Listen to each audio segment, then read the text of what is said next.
The following podcast is a deep, shallow dive production. And you're going to love it. Okay, let's go. I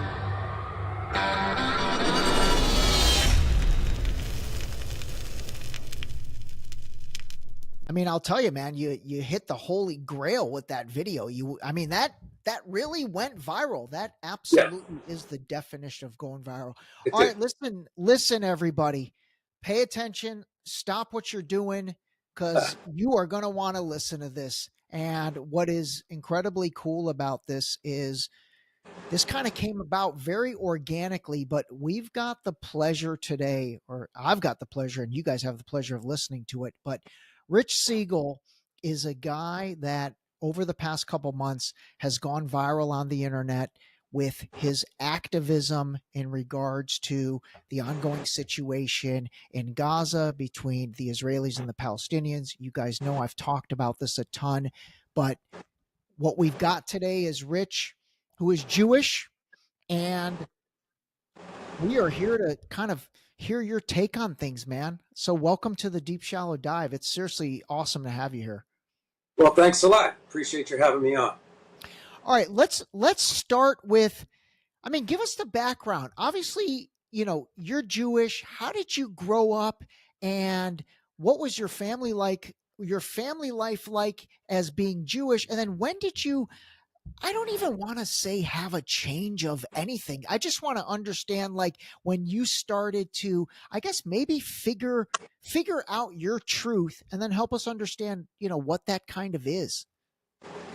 Well, I was raised in a Reform synagogue.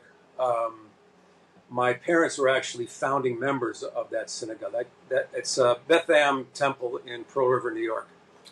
And I call it like atheistic Zionism posing as Judaism. A lot of the members were atheists, and that brings up this whole conflict about what is an atheist Jew, since Judaism is all about belief in one God. Well, basically, I think, and this can be taken as a criticism of Judaism, although let me state right from the beginning that Judaism is not Zionism. Zionism is not Judaism.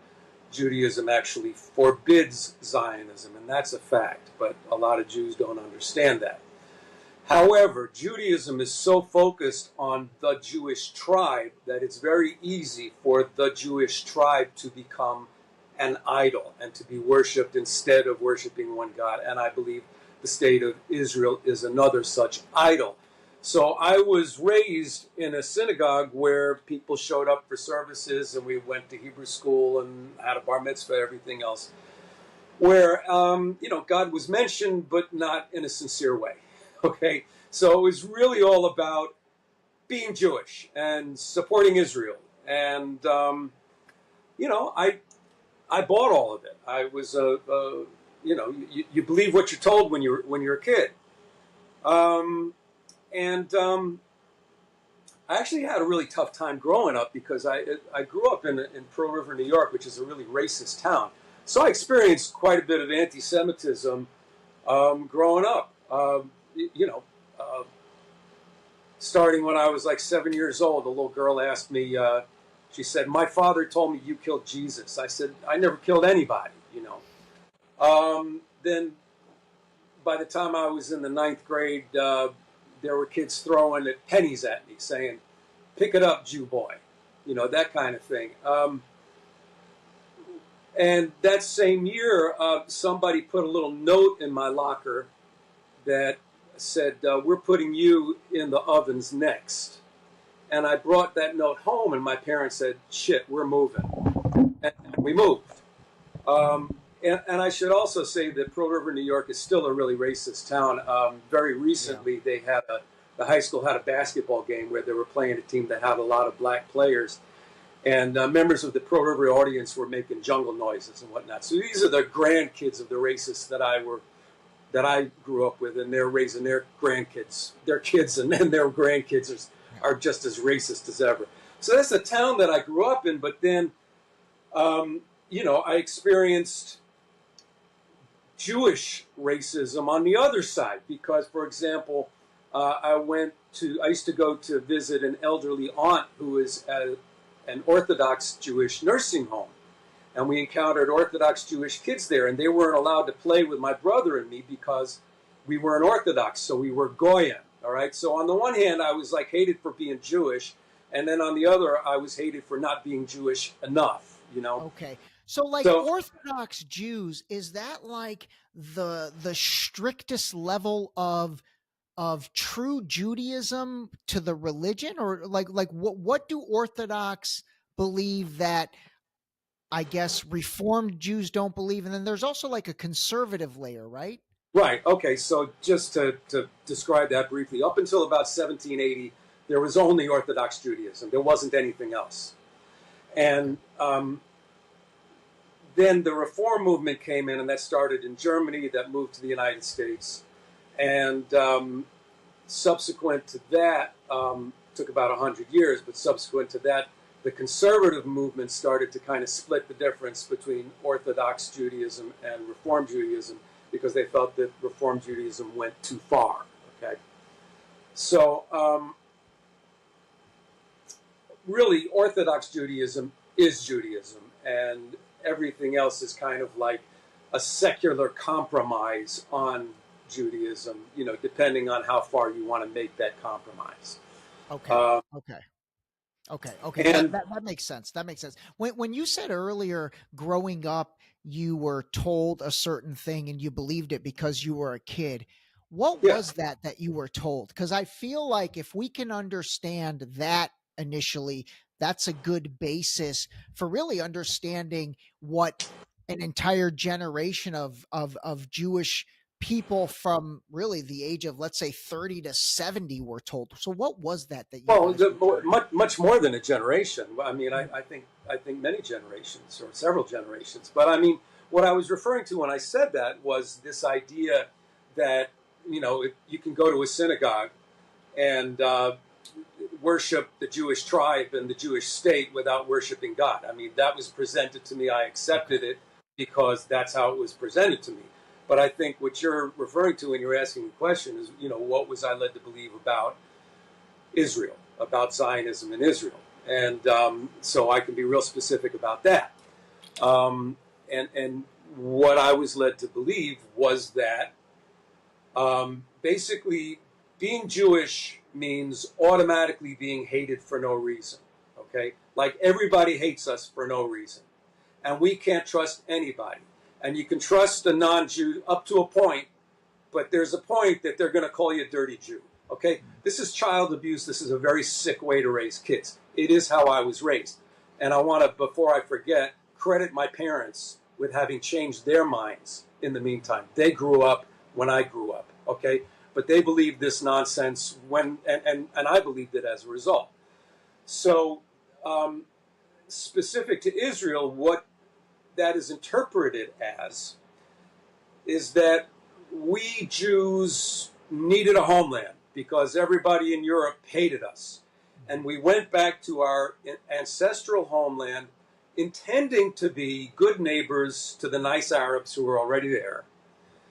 And that didn't happen because they hate us for no reason, just like everybody hates us for no reason. And when we established the Jewish state, they all declared war on us and all bullied up on us, and they were going to drive us into the sea. And they told their people to evacuate while they drove us into the sea, and then they would return later.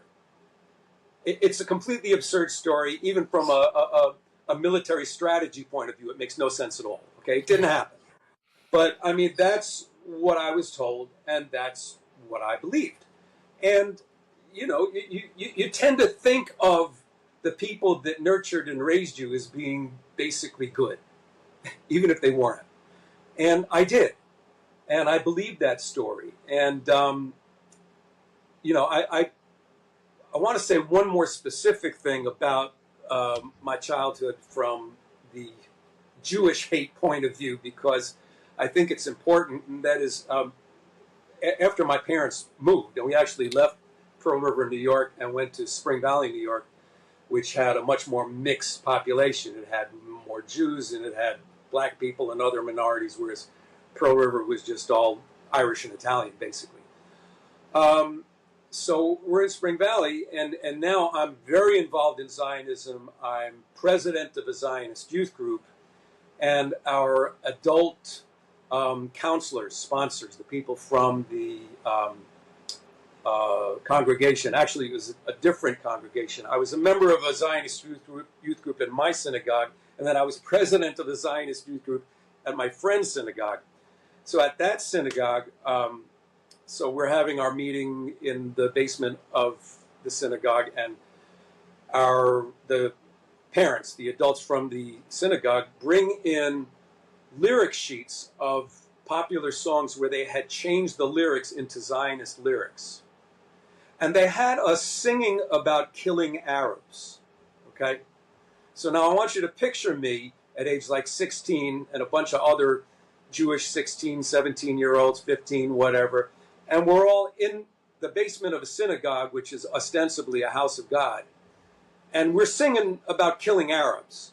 And I think that was my first inkling that something was wrong. You know, it was like, do I really want to sing about killing people?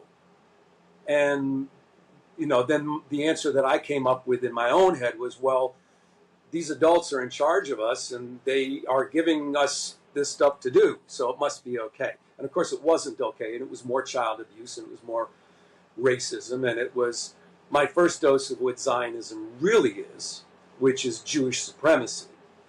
And yeah, let's get into that, because honestly, I feel like I have access to a historian to many aspects with you. You know, this term Zionism, it really is everywhere now, and I feel like they've let something out of Pandora's box that maybe has been hidden for a long time. But help us understand what that is. How did it start? Who started it? And what is Zionism? And then once you take us through that, maybe we can separate it from Judaism if you feel there is a separation. Oh, there's absolutely a separation. Okay, so first, just a little commentary on that, and that is that what I'm about to say is actually very simple. And when you have a conversation with Zionists, they try to convince you that it's very complicated, and that's an intimidation tactic, okay? They try to make you feel that, like, well, if you're not Jewish, you couldn't possibly understand, okay? And not only is it because you're not Jewish, but you don't know the history the way I do, because my family lived it and I was raised with it. So, you know, Mr. Italian American, Irish American, black person, whoever you are, you know, shut up, you don't know. Guess what? You do know, because it's real simple. And here it is. Zionism is a political agenda, and as such, it is not Judaism. Judaism is a religion, okay? Political agenda, religion, different, okay? Zionism was a political agenda that was in the air in the late 19th century, but it was codified by a guy named Theodor Herzl in a book he wrote called Der Judenstaat, which is German for the German state. He wrote that book in 1895. In 1897, there was the first Zionist Congress in Basel, Switzerland. You can put that as the beginning date of the movement. That was their first meeting, okay? What Zionism is, it's the political agenda to have a Jewish state in historic Palestine. Okay. And part of that agenda was the removal of the non-Jewish population. That was part of the agenda from the beginning. From Herzl's book through the entire pre-state period, where the government at that time of the Jewish community was known as the Yeshuv, and they had a committee in place that was studying the native population. It was for later transfer, and that ethnic cleansing happened in a big way in 1948. So before statehood, Zionism was the agenda to make this Jewish state in historic Palestine. And why historic Palestine? Why there? Well, actually, other places were considered, but Zion actually refers to that land, so it couldn't really be Zionism if it wasn't that land.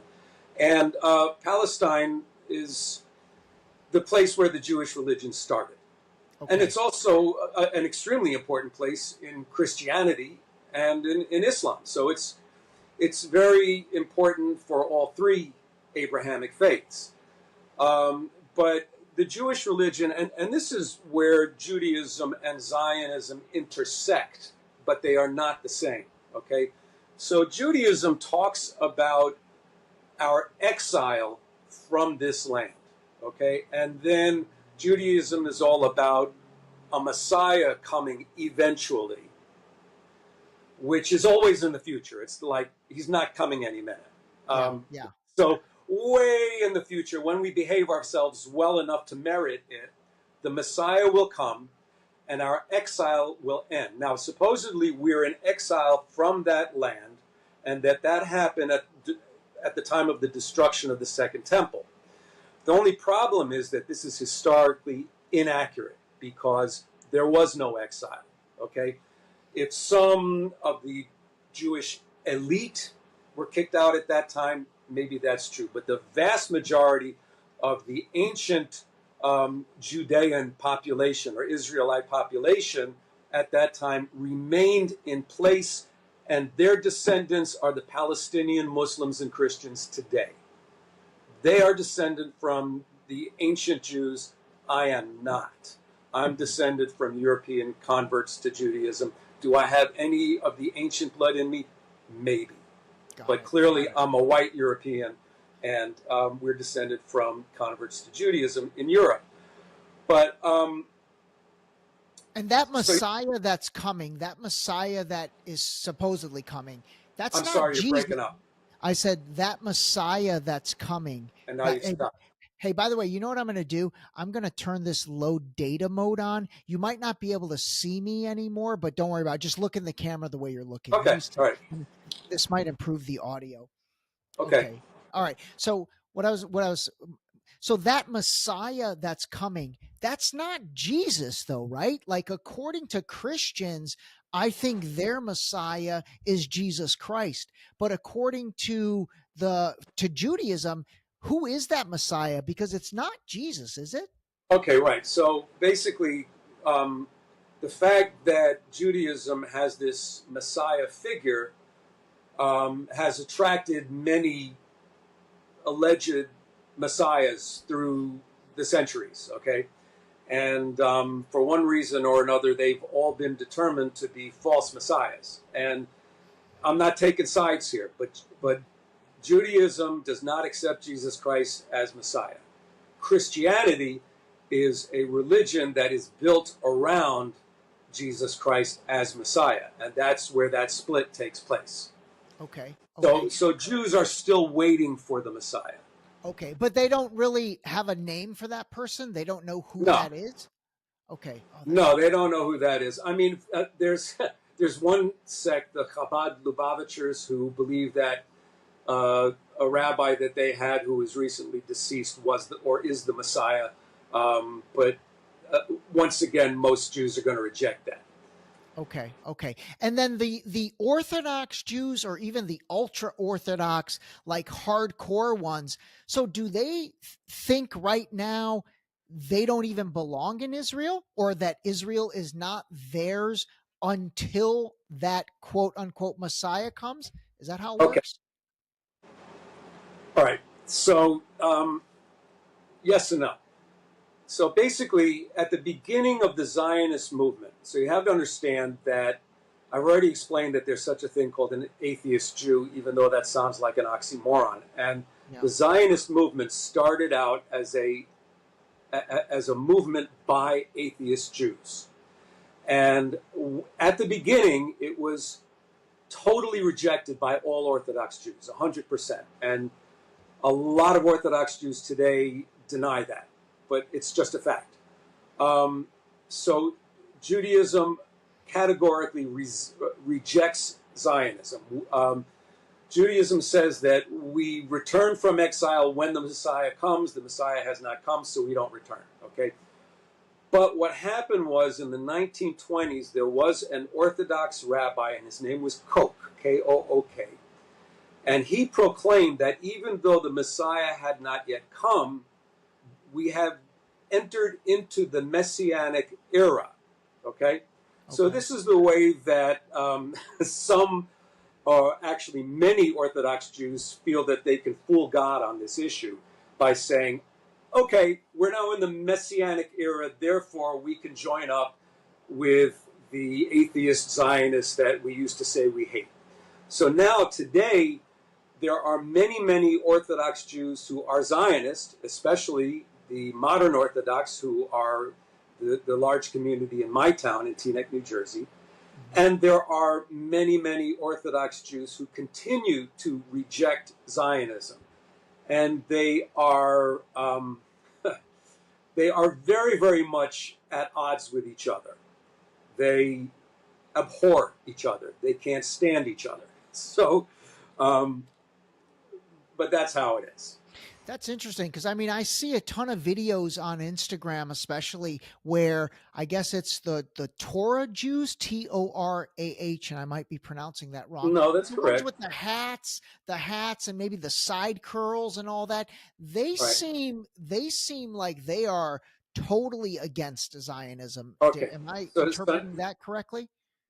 That particular group is, and they are the Neturei Karta rabbis, who I believe are a subgroup of the Satmar sect, and they are anti-Zionists. Now, but because you just called them Torah Jews, I have to explain what that means. Okay, so the Torah is the first 5 books of the Jewish Bible, the 5 books of Moses. That's the Torah. But Torah, as a more inclusive term, means the totality of all Jewish scripture, including the entire Jewish Bible and the Talmud, which is 2 Talmuds, the Babylonian and the Jerusalem, and including other writings as well. So when they talk about themselves as being true Torah Jews, what they mean is that they are the ones who have the correct interpretation of Jewish scripture. Okay? And what that also means is that the Zionist Jews have the incorrect interpretation. And, you know, I'm not an Orthodox Jew myself, obviously, but knowing as much as I do about Judaism, I agree with that assessment. You know, the Torah absolutely forbids Zionism. Okay, got it. Okay, so the Zionist movement started in 1897. I do know Theodore Herzl is obviously kind of the founder of that. So take us through like the Balfour Declaration from 1917 and then into 1948 and kind of what took place there. Okay. So basically, settlement began after this first Zionist Congress in 1897. I think the first major settlement activity was in 1906. So in 1917, that's the Balfour Declaration, and that is when British MP named Balfour wrote a promissory letter to Lord Rothschild, promising a Jewish homeland in Palestine. And part of that promise was that it should not affect the native Arab population adversely. So there are stories about this which may or may not be true, that it was a deal by which President Wilson brought America into World War I on the side of the British, that the Balfour Declaration was presented to the Jewish community for having influenced President Wilson to do that. That's a theory. I'm not going to confirm or deny it. But basically, Balfour had no right to promise Palestine to anyone. And at the same time, they were making contradictory promises to the Arabs. World War I was in process at that time. Palestine was still part of the Ottoman Empire, but Great Britain intended conquest, and they achieved conquest. And from that point on, the expectation was that they follow through on it and aid the Jews in establishing a homeland in Palestine. So the history between the Balfour Declaration and 1948 statehood is pretty complicated because the British were seen as betraying both the Arabs and the Zionists at different points. I don't want to get too specific, but it all led up to the 1948 ethnic cleansing and statehood. And very specifically, the main event leading up to that was the 1948 UN resolution. And a lot of people are under the impression that the United Nations created the State of Israel, and they absolutely did not do that. And the United Nations does not create states. But what the United Nations did was they passed a non-binding resolution recommending partition of Palestine, giving more than 50% to the Zionists and less than 50% to the Palestinians. And partition of Palestine at all was a violation of the UN's charter, because the UN's charter guarantees the rights of self-determination to majority populations. The majority population in Palestine were the Arab population, the Muslims and Christians, and Jews too. But the Arab population was totally against partition of Palestine, and that includes the Jews. And so they violated their own charter when they passed this resolution. It was a non-binding resolution, but it was taken by the Zionists to be a victory, and immediately after that UN resolution was passed, Zionist terrorists began depopulating Palestinian villages in what has become known as the Nakba, and that continued through 1948 and into 1949. And that is when over 500 Palestinian villages were liquidated, eliminated, towns and villages. And there were 30 documented massacres. And over 750,000 people became homeless, became refugees. And the state of Israel was established in the middle of all that. The state was established on May 14th, 1948, while this Nakba was raging. Wow. And this, you know, incidentally, this was the real shock to me to find out. Because, you know, when I was a kid, there was absolutely no mention of this. And the whole idea, now, we knew that there were Jewish terrorists, okay, so, because there was the bombing of the King David Hotel in 1946, and that was a gesture by Jewish terrorists against the British at that time, okay? So we knew that these terrorist groups existed, but we thought that they were primarily focused on the British. And I was taught that we did nothing wrong to get this state. So this entire history was hidden from me. And of course, as I mentioned, I was a Zionist youth group president.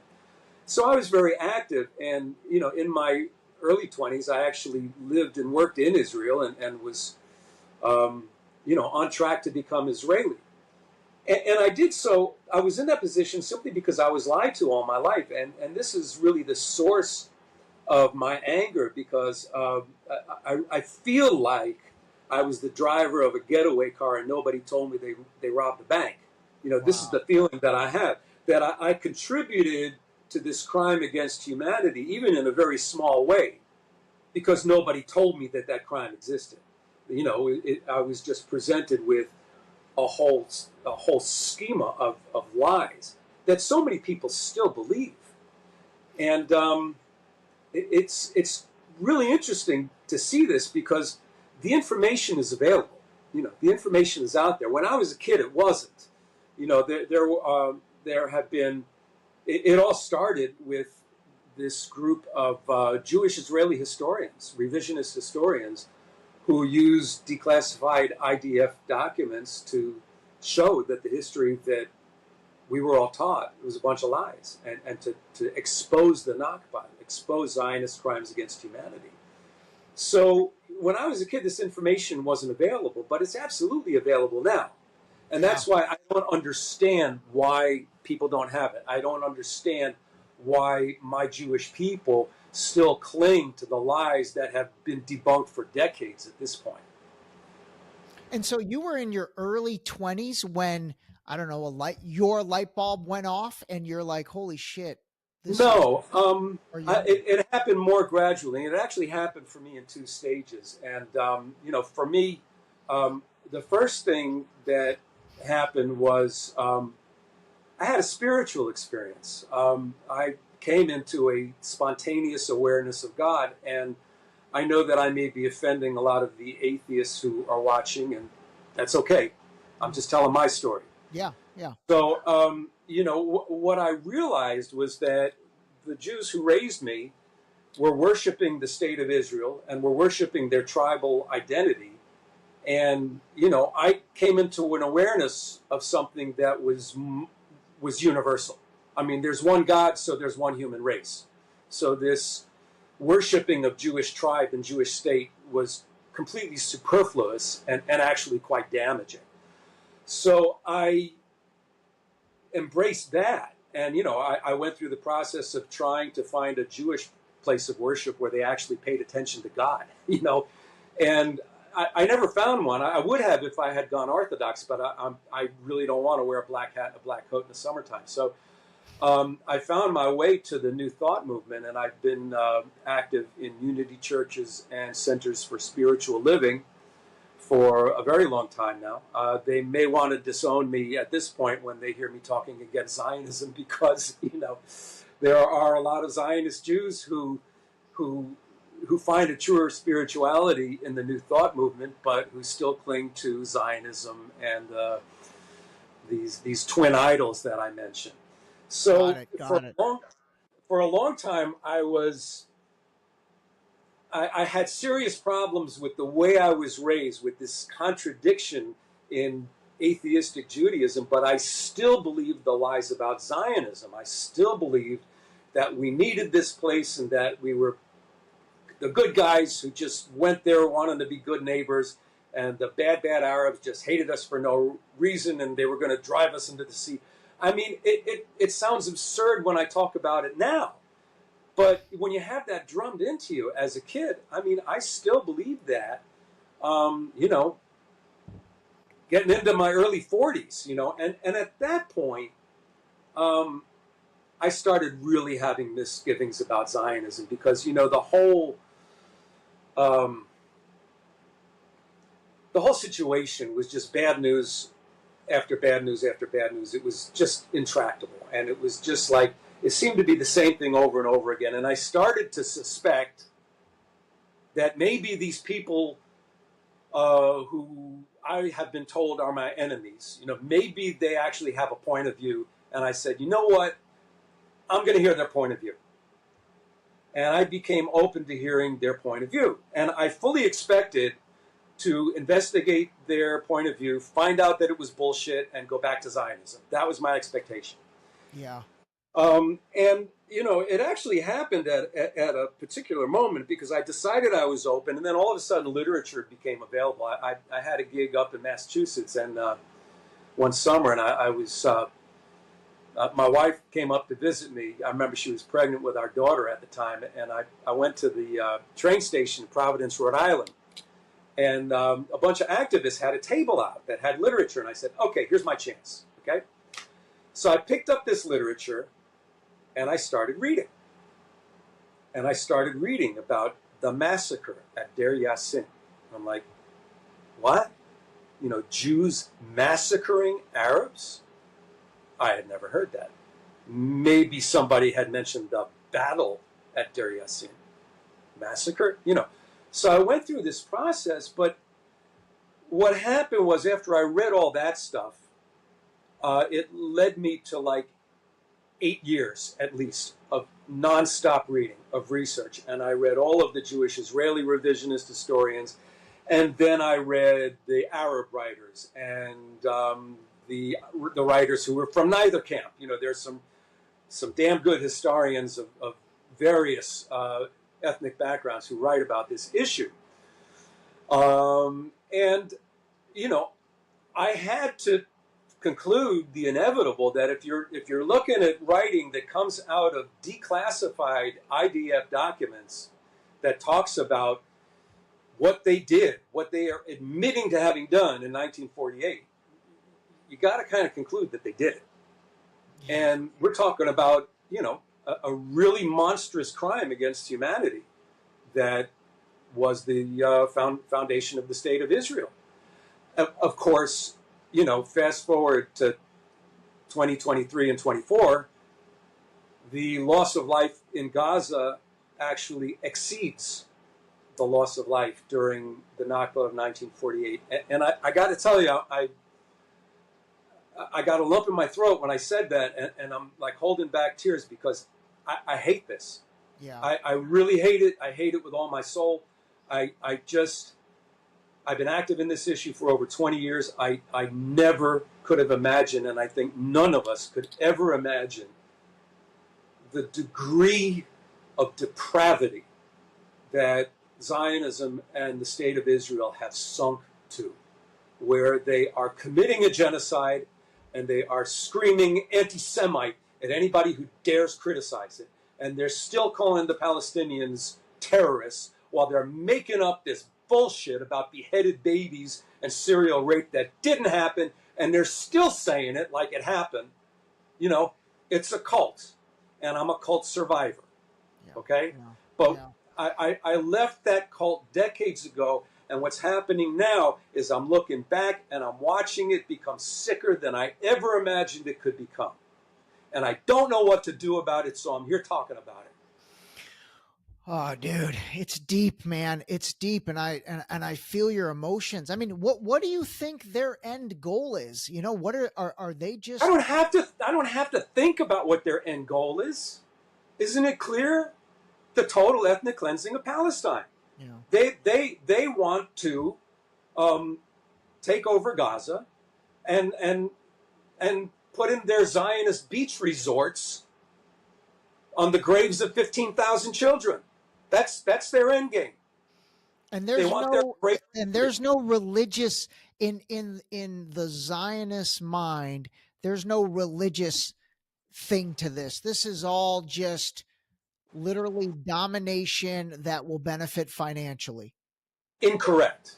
And let me get into that. And I'm really glad that you made that mistake, because I think your listeners need to hear this distinction, okay? So I did say that Judaism forbids Zionism, and I did say that starting with Rabbi Koch in the 1920s, Orthodox Judaism, some of Orthodox Judaism embraced Zionism. And what they have done subsequent to that is they have made it an integral part of their religion. And that goes for the Orthodox, Conservative, Reform, Reconstructionist. And incidentally, the Conservative and Reconstructionists are both 100% Zionist. There are significant anti-Zionist factions among the Orthodox and even today among the Reform, okay? And among Jews who are just not members at all. There's a significant anti-Zionism. Now let me explain how this manifests, and I'll do it by telling a story. The first time I organized a demonstration against an Israeli real estate event, and we can talk about that more later, was in 2007. So I've been doing this a long time. At that time, I pursued communications with the rabbi of the synagogue that was hosting that event. His name is Stephen Przansky, and he is now a resident of the State of Israel. He has made aliyah, which is how we say Jews leaving the United States or other places and going to Israel. They're stepping up They're making aliyah. They're doing a holy thing by going to Israel, and they believe this. Now, when I had the conversation with Rabbi Pruzansky, first of all, he was willing to enter into a conversation with me because he saw me as like a wayward Jewish son, and he felt he could bring me back into the fold. That didn't happen. But he made it a point to explain to me that when they were going to have this Israeli real estate event at his synagogue, they were not having it in the various catering rooms that they have there. This is a big synagogue. There's plenty of space for them to have a real estate event. But they weren't doing it in those spaces. He was intentionally having it in the sanctuary of the synagogue because, pay attention, because the redemption of the land is a religious duty. What does that mean? Because putting Jews on the land, which means getting rid of the Muslims and Christians, is a religious obligation, okay? So they absolutely see Zionism and the Judaization of this land as being integral to their Judaism, whereas it's an absolute perversion of their Judaism. They won't listen to me say it because I'm a secular Jew, and I've been excommunicated, by the way. And they won't listen to the Netraikar. They won't listen to the other Orthodox Jews who believe this because they believe that they're just nuts, okay? So they're in their own little hermetically sealed Zionist Jewish universe where they believe the religious justification of ethnically cleansing Palestine. Okay, that was an excellent clarification. But it's almost like they rewrote the rules to the rules they want, right? Seems that way, doesn't it? No, it definitely does. Well, right, you know, go ahead. Go ahead. No, well, no, I you was go just ahead. going to say that you know, Judaism actually has a history of Jews sidestepping rules to fool God, and there's an author that I like a lot. His name, he's deceased. His name was Israel Shahak, and he wrote extensively about this, about Jews getting around. So, see, Judaism is all about law, and there are 613 of these laws. And it's kind of hard to live up to all of them. So there are ways that Jews through history have sidestepped a lot of these laws thinking that they can fool God. And this is what they've done in Zionism. I mean, in the beginning, they all rejected Zionism. And Zionism was very attractive. You know, it was like, oh, look, you know, the atheist Jews that we call Goyim, you know, the ones we don't even consider Jews, you know, they've made this a Jewish land. It's for us. So let's change Judaism a little bit and justify going there. That's what they did. Got it. All right, let's talk about, man, this is fascinating, by the way. Let's talk about, and by the way, actually, I do need to say this. Dude, you must be catching so much grief within the Jewish community. And it sounds like, I mean, a lot of people are being introduced to you because of the viral video, which we'll talk about in a second. But what I think people don't know, and actually I really want them to know, because, you know, you didn't just start doing this in 2023. Like, you've been active in this space for 20 plus years now. I think that's important for people to understand that, because honestly, that's credibility. Yeah. All of a sudden, you know, this video went viral, and I mean, just a funny story about that. Yeah. Let's talk about that. My daughter is a freshman at college, and I'm going to not say where. And some people, and she supports the Palestinians, and she actually attended a demonstration. And some friends of hers came up to her and said, "Hey, you got to see this guy in this video." And she looks at it. She didn't even know I was in this viral video, and she was like, "That's my dad." Oh man, that's insane. That's insane. Yeah. All right, so how the hell did that video happen? Talk us through that. Okay, so basically, I have been involved in organizing demonstrations against Zionist activity, mostly, in and around Teaneck, New Jersey, in Bergen County, New Jersey, for a long time. I've also attended a lot of demonstrations in New York City and in Washington, D.C., etc. But I don't organize in those places. I organize where I live. And I've organized various things, like there was in 2014 when Israel was bombing the shit out of Gaza at that time. There was a local rabbi who made a speech and said that anyone who voted for Hamas was a legitimate military target. So giving permission to kill people based on how they voted.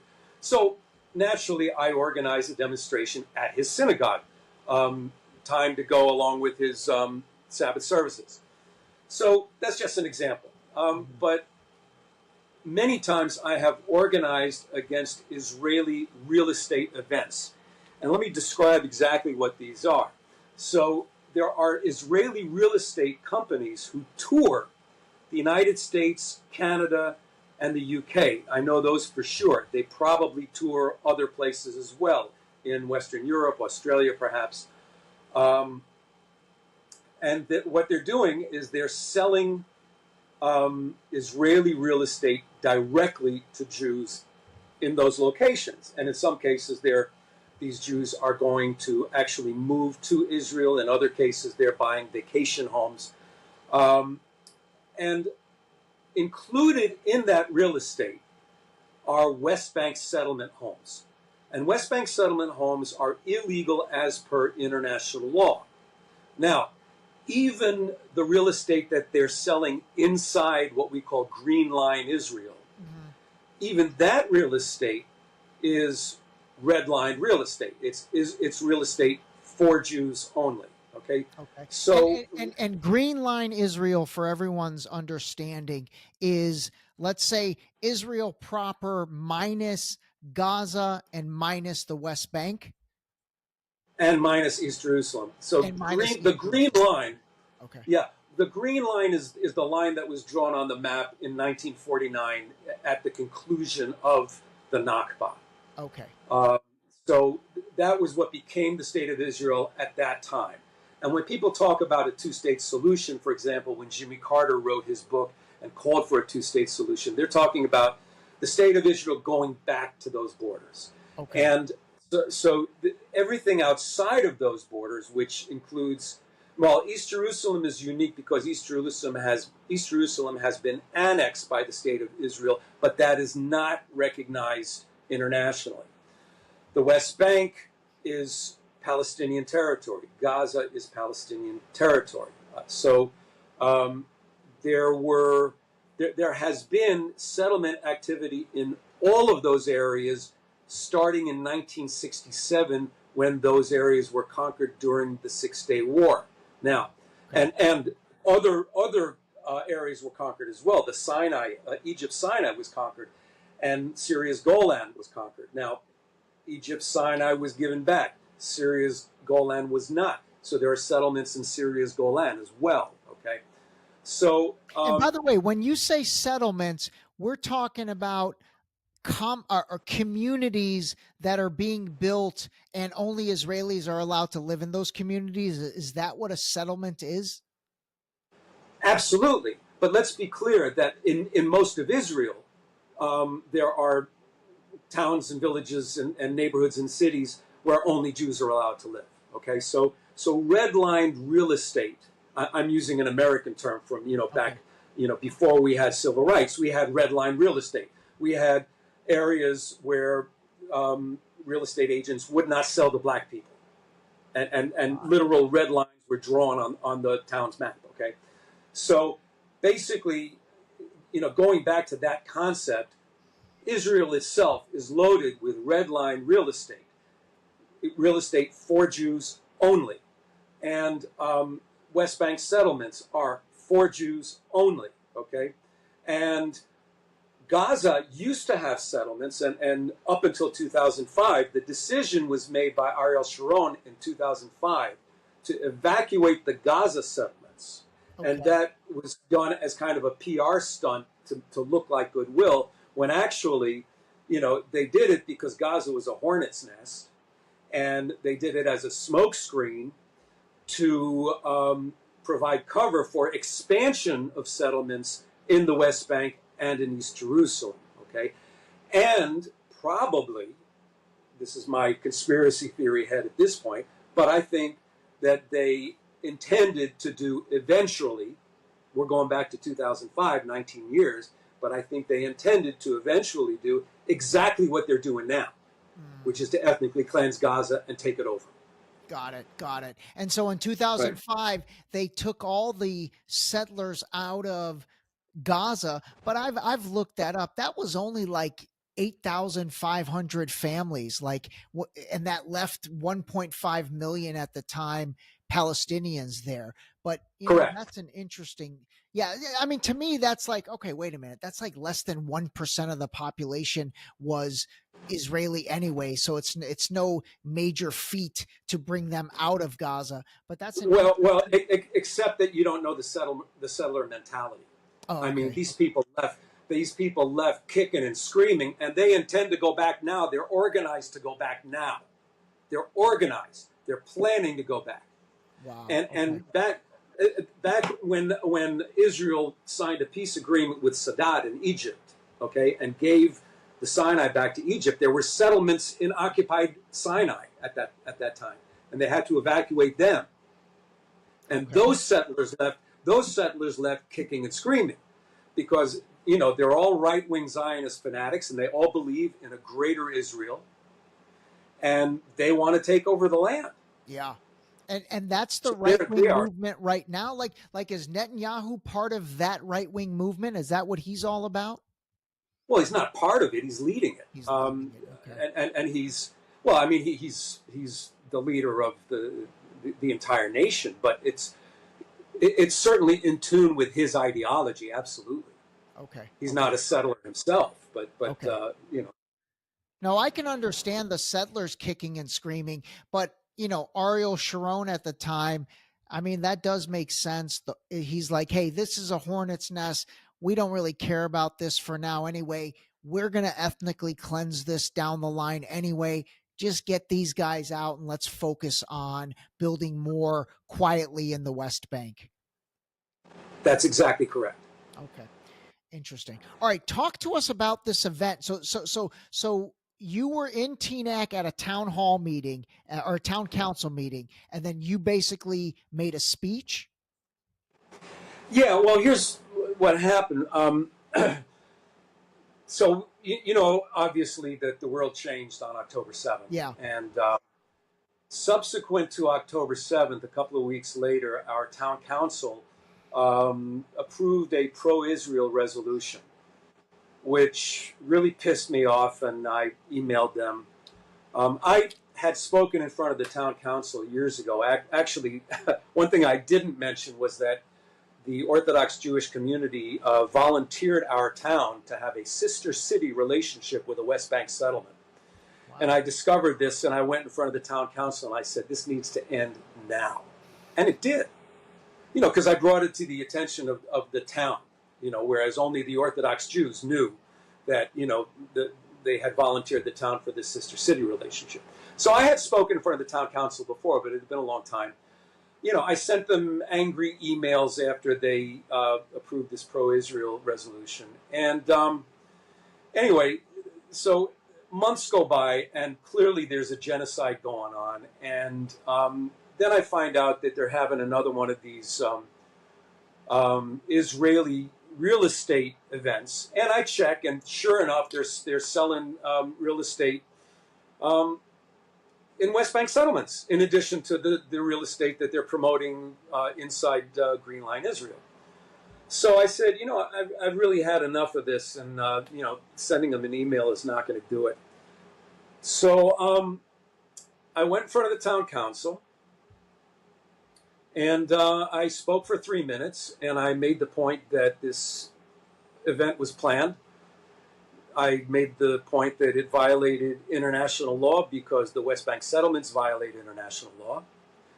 I made the point that it violates domestic anti-discrimination laws because the the real estate being promoted is for Jews only, and we don't do that here. We don't have red line real estate here. And I said that I think I kind of sounded like a cowboy for a minute because I said there's going to be a demonstration, and the reason I know there's going to be a demonstration is because I'm going to organize it. So I think I sounded pretty badass there, and so well, okay, if I could toot my own horn. So toot it, anyway, cowboy. Yeah. So I spoke for 3 minutes, and then the next day, I have a next door neighbor here who is he's Pakistani, and he's a member of the local mosque. And what's happened a few times is that whenever I speak, people in the mosque notice it and they edit it and they distribute it among themselves. And so my neighbor, sends me a video that I didn't know anybody had. And he says, "Hey, that was a nice speech you made." And I'm like, "I didn't know anybody videotaped that." So he sent me that video the next day. And then I started hearing about the video from literally everybody, Yeah. And it got 2 million hits on Twitter, which I think is now called X. That's right. And now that we're all used to calling it Twitter. So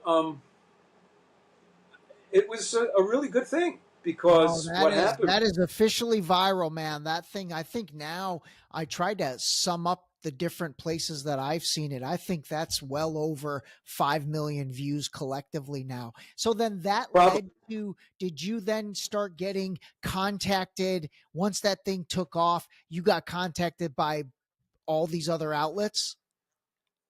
Yeah. Well, I mean, some just put it on without contacting me at all. I mean, Amy Goodman, Democracy Now!, she ran it. Majority Report ran it. But I have been contacted by many journalists from many different countries. Actually, Al Jazeera sent a reporter down here to visit and a cameraman, and I gave them what I call the Zionist tour of Teaneck, and they're doing a longer piece on me, which is being edited now. Oh wow! Yeah. Oh, So a lot of good things have happened, and then I was approached by some people from the Muslim community and asked to run for Congress, and so I am. I'm running for Congress. You're running for Congress? Oh wow! I didn't even know that. That's I probably should have mentioned that up front. Yeah, I'm running for Congress on the Ceasefire and Justice Party. Okay. I'm running to beat Josh Gottheimer, who is the among recipients of APAC money, he receives the second highest amount of anybody. Wow. And I have a particular interest in exposing Josh Gottheimer because I think this is a story that will interest your listeners, so you'll forgive me for answering a question that wasn't asked. Sorry. But we're pals now, right? Yeah. Oh God, we're totally I can wing it, right? Yeah, absolutely. So wing away. All right. So back in November, a group of Teaneck high school students, I think actually 2 young women in particular, and a group of their friends, they staged a walkout for Palestine. And let's just reflect for a moment on how remarkable that is, that a couple of kids who are like 15, 16 are exercising their First Amendment rights to express themselves on an issue that they feel is an emergency.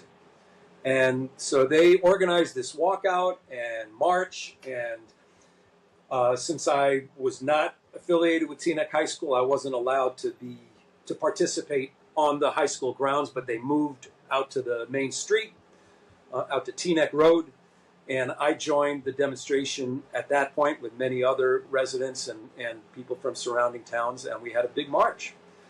So the response to that was that our congressman, Josh Gottheimer, accused the kids of anti-Semitism and accused the school board of harboring anti-Semitism, and our one of our council members, town council member Hillary Goldberg, did the same thing, and they tried to actually shut this event down. Now, if you can imagine, if there were kids that had staged a pro-Israel walkout, you think they would have shut that down? I mean, they would have been showering these kids with praise. Yeah. They tried to shut it down because it was an ideology that they disagreed with, you know? And so basically, what I feel about our congressman, this Josh Gottheimer, is that he's un-American. He doesn't believe in freedom of speech. He doesn't believe in our First Amendment, okay? There's a guy named Noam Chomsky, but he said something to the effect of, if we don't believe in freedom of speech for people we despise, we don't believe in it for anybody at all. Now, that may not be a word-for-word quote, but I absolutely captured the essence of it. In other words, you better respect my right to free speech even if you don't agree with me, if you expect me to respect yours. And I think that's the American way. I think that's the way. It's the way of a free society. No, it and absolutely is. It absolutely is. The Zionists don't want it, man. Yeah. Well, The you're Zionists seeing that in the House of Representatives. I mean, they passed the anti-Semitic bill in the House. I don't think it's going to get. Okay, so let's talk about that. Yeah. What a travesty that is, because they're equating Zionism with Judaism, and I just talked about how they're not the same thing. Right. Okay. Right. Now, if you make the claim, and it's the IHRA definition of anti-Semitism. Okay, if you make the claim that anti-Zionism is anti-Semitism, then you're canceling my existence. You're canceling the existence of 2 million Orthodox anti-Zionist Jews. And you're canceling the existence of a similar number of anti-Zionist secular Jews. Wow, we're out the there. Numbers that big? The numbers are definitely that big. Absolutely. Wow. There's a huge community of anti-Zionist Orthodox Jews in New York. Wow. And an equally large number in Jerusalem. I was a guest at the home of the head rabbi of the Neturei Karta movement in Jerusalem. You go into this Neturei Karta neighborhood with all these black hat, black coat Orthodox Jews, and you see Palestinian flags everywhere. Wow, that's amazing. That's do you feel anti-Zionist safe? Jews. Would you go to Israel now? Would you feel safe there?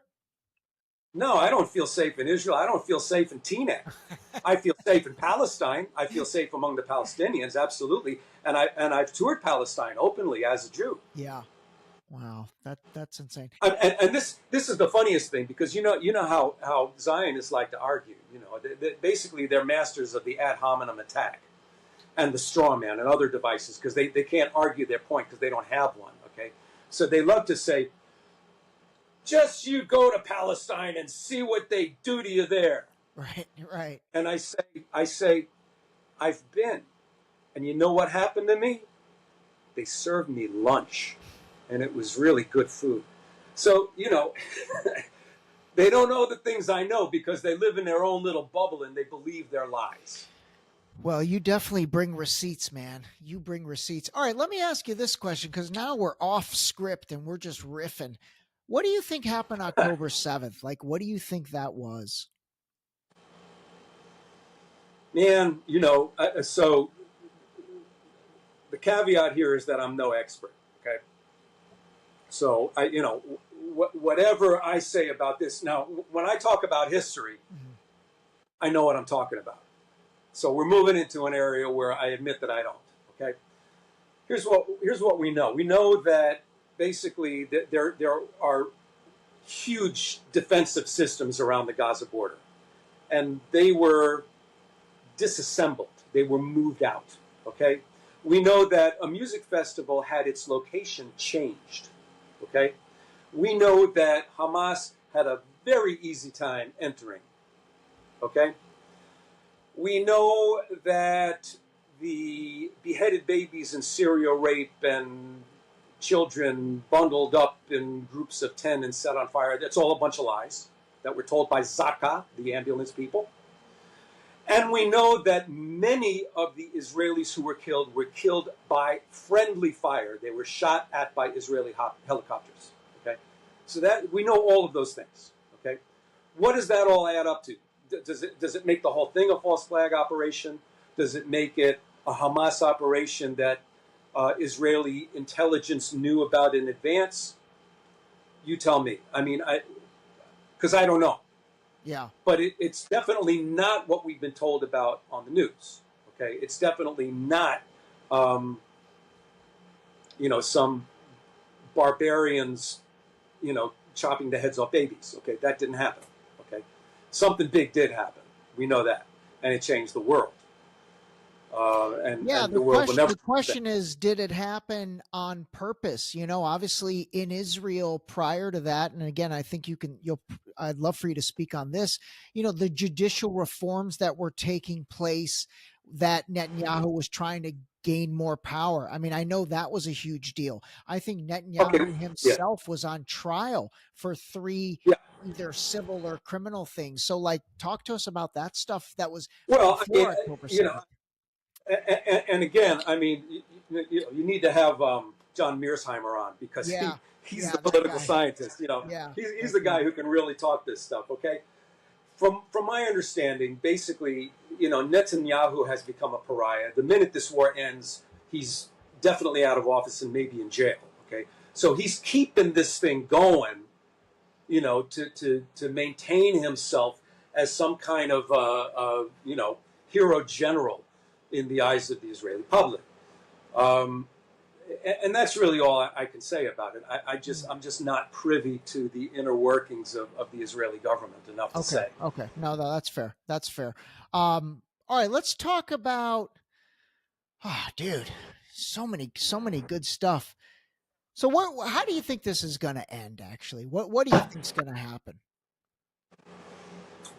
Well, I mean, what I know is that sooner or later, the values of the modern world are going to prevail, and there's going to be a free Palestine with equal rights for all, and that's what we're going for. How many people have to die in the meantime? I mean, how long does this tragedy have to persist in the meantime? I don't know. I mean, is Israel going to totally flatten and ethnically cleanse Gaza and build their Zionist beach resorts in the meantime? I don't know. But clearly, what's happening now is the people of the world are supporting the Palestinians. The elitists, the elite governments of the world, the elite, I mean, you call them what you want. I'm no expert on this either. But, there is a lot of elitist governmental and financial investment into Israel continuing as a pariah Jewish supremacist state. And in the meantime, many governments are moving away from that. I mean, we have numerous governments who have recognized the state of Israel before it actually comes in. Excuse me. We have many international governments who have recognized the state of Palestine before it actually comes into existence. So you'll need to edit that because that was a gaffe when I said Israel. Yeah. So, all right, man. Listen, I mean, anything else you want to talk about? I think this was great, and I think we really covered a lot of stuff. I mean, how do you feel about it? You feel like you got across what you want to get across? Yeah, I mean, I think, if there's one thing that I didn't go into enough was maybe my process of well, I did mention that I read for 8 years to totally change my mind on the issue, but I didn't mention, being so amazed and appalled and horrified that I, got drunk and cried and went through all the emotional nonsense that one goes through when finding out that, you've been lied to your whole life. What age was that? What age was that? I was past 40, man. I was past 40. I was middle age. Yeah. Yeah, I'm an old dude now. I'm past 60 at this point, No, but I'm saying at that age, that's like getting cold water thrown in your face, and you're just like, holy shit, I've believed this. That's a long time. I thought you were in your 20s, but like the fact that you were in your 40s. Yeah. And listen, I give you a lot of credit for being able to change at that age. I find a lot of people can't change their viewpoints at that age. Well, I mean, it did happen to me in two steps. I mean, like I said, in my 20s, I came to see atheist Judaism as being kind of ridiculous, Yeah. and Yeah. took on a spiritual focus in my life. But I still maintain this belief in, the Zionist hallucinations that I was taught. And then, I was past 40 when I was able to understand that I needed to re-educate myself, and then to really dive headfirst into that process. And I did. I mean, I completely re-educated myself to where I know what I'm talking about. If we talk about the history and the current situation, I've got an awareness about it. All right, so let's shift gears. I really want to talk to you about the fallout for you and maybe even your family in the community. Talk to us about that, because that's got to be intense. Yeah. Well, the first major incident that I had was I had a local rabbi who was stalking my home for a while, and he had a big dog, and I'd see him standing out in front of my house with this dog on numerous occasions. And then 7 o'clock one Saturday morning, he started shouting "F you" repeatedly, screaming F-bombs at my house. What, right like from the driveway, or was he on your property?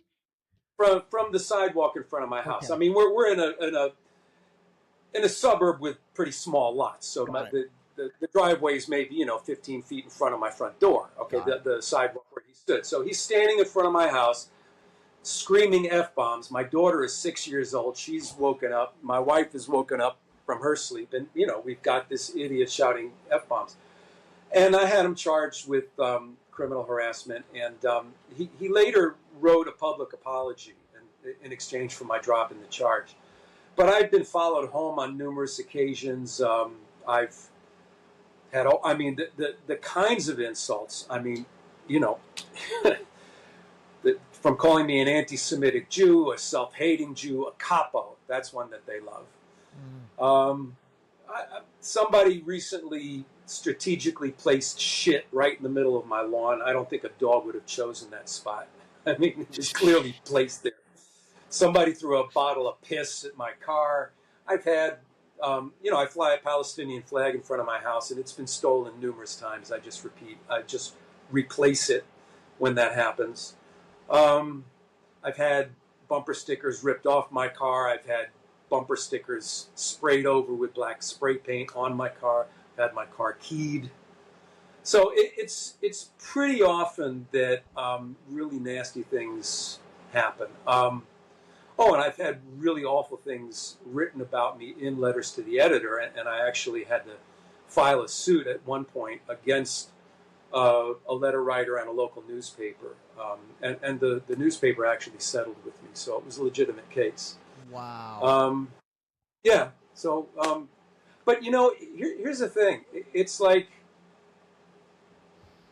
it doesn't really penetrate. You know what I'm saying? It doesn't hurt me. It makes me appalled at my people specifically, but at humanity generally, that we're not more mature than this as a species, that this is going on.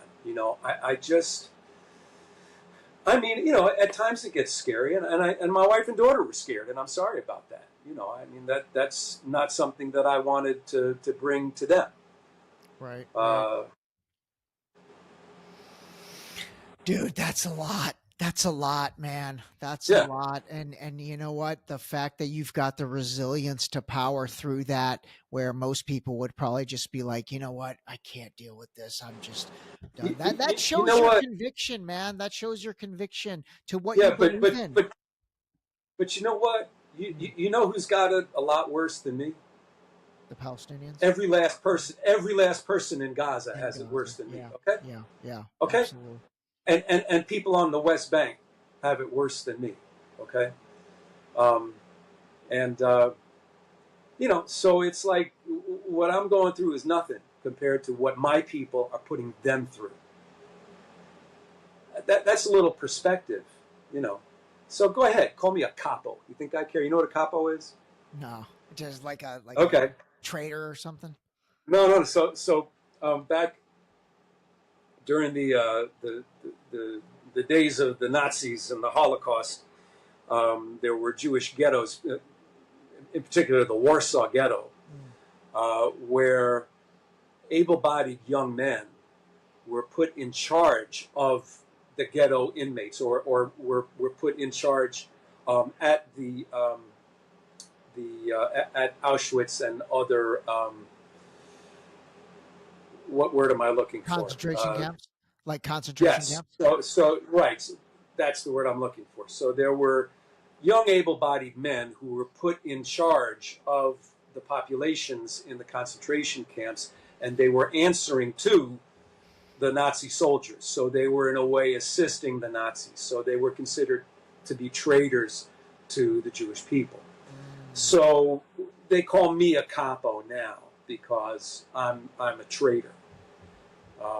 And that they love that, and because they love it in particular because it's a word that they can use, and non-Jews don't know what it means, but they know that I know what it means. So. All right, Rich. Listen, man, it's a pleasure to meet you, man. You got some. Well, the pleasure's mine, and you've got some balls, dude. You've got some balls, man. You got some balls of steel, dude. Cojones. Cojones. There you go. Exactly. All right. Listen, I'll let you get on with your evenings, and then I'll be in touch. All right. Hey, all right. Thanks a lot. Thank you. I hope you're satisfied with what we got. 100%. And it's just the beginning. Okay. It's cool. just the beginning. All right. Cool. Bud. Take care. This episode was brought to you by the new book Deep Shallow Dive Into You, available now on Amazon and Barnes & Noble in hardcover and paperback. Don't forget to sign up for our new mailing list on our website at deepshallowdive.com.